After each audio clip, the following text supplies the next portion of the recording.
Hi guys, welcome to the Crooked Pilot House. Today I got very sad news. As you saw from the previous video, I talked about Bahamas Customs increase on their fees. Well, I did some more research and the fees are getting even higher than that. And some of you already heard about this, but some haven't. And if you guys stick around, I'm gonna show you the new fees and rules that is gonna shock you guys, because I know it shocked me. This is from the Bahamas.gov. This is their government website. I will place a link in the description below to the Bahamas government website, so you can see what I'm telling you is exactly what the Bahamas is telling everybody. I'm going to be explaining to you guys how that is going to impact you and me making these trips to the Bahamas, and also the viewers that would not see future videos in the Bahamas for now. It says Regulation 91 for principal regulation is amendment in the new bill which changes the temporary cruising permit fees. And this is starting July 1st. Temporary cruising permits for vessels not exceeding 34 feet in length will be $500 for the period not exceeding 12 months. Okay, so now to enter the Bahamas, you pay $500 instead of $150. In the previous video, I thought it was $300 because that's what's on the website. But now reading this clarification on the official website, it says it's $500. I wish it was $300, like I said in the previous video, but now it's $500. Temporary cruising permit for vessels 34 and more feet, not exceeding 100 feet, will be $1,000. These fees will cover the cost of cruising permit under regulations 90A. If you have a dinghy on your boat bigger than 25 feet, you need to pay $500 to register your dinghy. So if your dinghy is 25 feet or more, you got to pay $500 to have your dinghy registered in the Bahamas. Okay, and it says right here that $500 fee that you pay, you can go back the same month within 30 days, and then you get a free entry. But who's going to go to the Bahamas, spend a week, and go back in 30 days? Very rare. Very rare, because to me, due to weather, it's very rare to find 2 times to go within 30 days to the Bahamas. So you only get 2 tries for $500 in the same month, 30 days. This is something new that really has me shocked. Anchorage fees. Before there was no anchorage fees, you can anchor anywhere. But check this out. This is gonna really get you guys' attention. Anchorage fees for foreign vessels, that's us, not mooring at a Bahamas, have been amended in a new regulations 91B. Fees for vessels not exceeding 34 feet in length will be $200. So check this out. Every time I will go to Bimini now, if I go, it will be $200 just to anchor at Honeymoon Harbor or the Blue Hole, anywhere. If you stay on a marina, it says that you don't have to pay the anchorage fee. In other words, they want you to spend money by force. You know, spend it in the marina, and if you don't spend it in the marina, you will pay it out there. So if I'm anchored at Honeymoon Harbor, I gotta pay $200. All right, guys, and this one is big. A lot of countries require AIS, automated identification system. Okay, a lot of big boats have that. Sailboats have that automated identification system. Small boats like mine, jet skis, and some other boats don't have it. It's a system that costs between $600 to $1,000 or more. It's a small device like this that you attach to your system here, to your radio system, I believe, with your information and details. The boat name, a lot more information about your vessel, the tonnage. So that way, the authorities can see you where you at and identify you, who you are, right? A lot of countries do that. Bahamas never did that. So this is something new. And look what it reads here. Section 40B AIS systems, and this is from the Bahamas. It says, every foreign vessel that is in the Bahama waters should at all times be equipped with AIS system, automated identification system.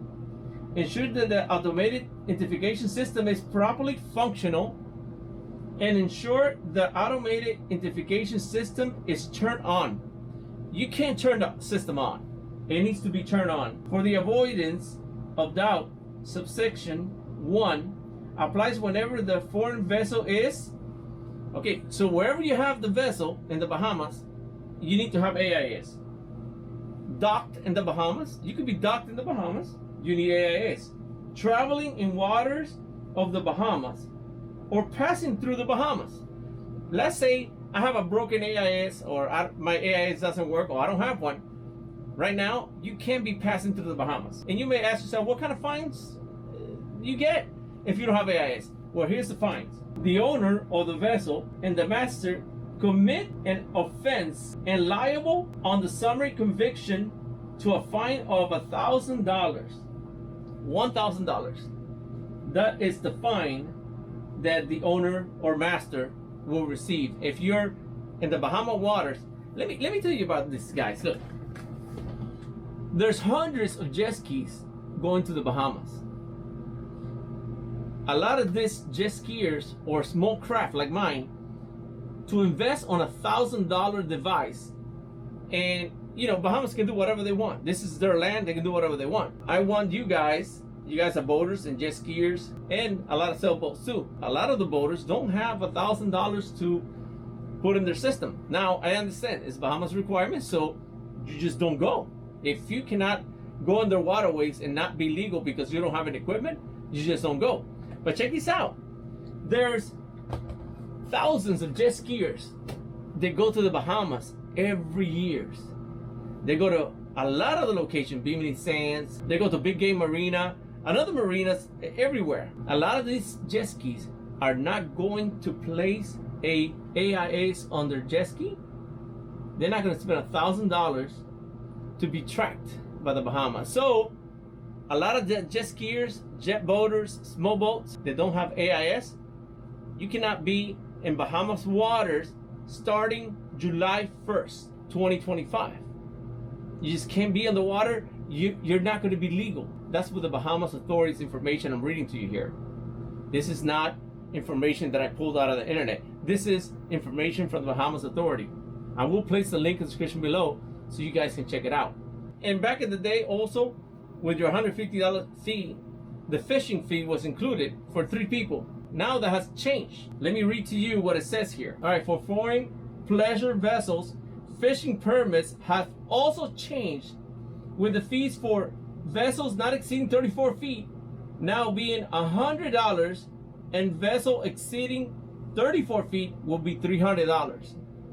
So all of you that had 34 feet or more will pay $300, and 34 feet under will be $100. I'm going to stop going to the Bahamas for now. For me, it's not sustainable. $802 to go to the Bahamas, it's not sustainable. For a blogger like me that like to go to the Bahamas, enjoy the beautiful waters, and share it with my viewers, it's not sustainable. $802 is way too much. It's not sustainable. I go to the Bahamas many times a year. I cannot support the Bahamas with those fees. I just can't. But you, my viewers, if you're going to anchor out there and fish, it's going to cost you $802. If you don't anchor out there and you anchor in a marina, it's going to cost you, for one person, it's going to cost you $602 plus each individual person that goes in.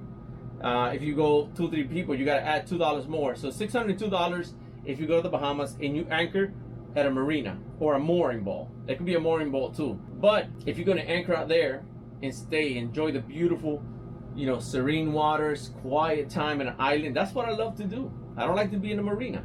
I like to be out there. You guys see what I like to do. So it's the most peaceful time you can spend is out there. So Bahamas now knows that a lot of people are doing this, and they're trying to get a kickback too out of this. $200. Everybody who spends time out there. You know how many sailboats are out there for weeks? You know, they're not in a mooring board, they're not in a marina. They are out there. So everybody's gonna have to pay their $200. I believe 60 to 70% of the people that visit the Bahamas, these prices are not sustainable for them either. So I don't know why they came up with a rule like this. They must have their reasons. That's their island. They can do whatever they want with it. But my decision for now is not to go back until because it's not sustainable for me. I can't sustain those costs. So for now on, I'm just not gonna go until things change. And what I'll be doing is I'm gonna be exploring more of the Keys, the Gulf, and also the Atlantic. I've been doing a lot of fishing, exploring new waterways. My heart has always been at the Bahamas because I love the islands, the water. It's just incredible. You guys heard me say it plenty of times when I'm out there. Is what I love to do. But things have changed. The world is changing. Every country is doing their rules, and Bahamas now made their rules. And I want to thank the Bahamian people. They've been awesome. Every time I'm out there, the Bahamian people have been awesome people. Thank you so much, guys. Hopefully, I will see you guys in the future if Bahamas changes their regulations. But all these regulations, they're incredible. $802 for me, and then I have to spend $1,000 on equipment to get AIS. And you know me, I'm out there in the islands. I don't want people to know where I'm at.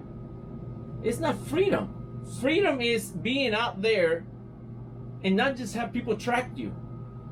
So now the Bahamas wants to track you exactly where you at, pinpointing where you at. All right, guys. So that AIS is another downfall. One thing is I'm not going to spend $1,000, and you know me, I like to be low key in islands. I don't want everybody, because when you have AIS, everybody around you knows who you are, where you at, and I really don't like that. I like my freedom. I like to be out there without having to be tracked. It's like having a tracking device on yourself everywhere you go, and people can see where you're at all the time and see who you are. So that's something that I really don't like. AIS, I know it's a good feature to have. The Coast Guard can see your information, the Bahamas Customs can see your information, and a lot of countries, they have that regulation. If you will have to be in their waterways, you have to have it. So if we don't like that rule, we just don't go to those waterways. So that's what I'll be doing, guys. I want to know what you guys think too. I think 70% of the boaters are not going back to the Bahamas. Pay $600 to $800 fee to enter the waterways. So you guys let me know what you think about this new rules. I think for me it's not going to be, like I said, sustainable to make my videos out there, but I will keep making my videos here in the US. Hey, no passport needed.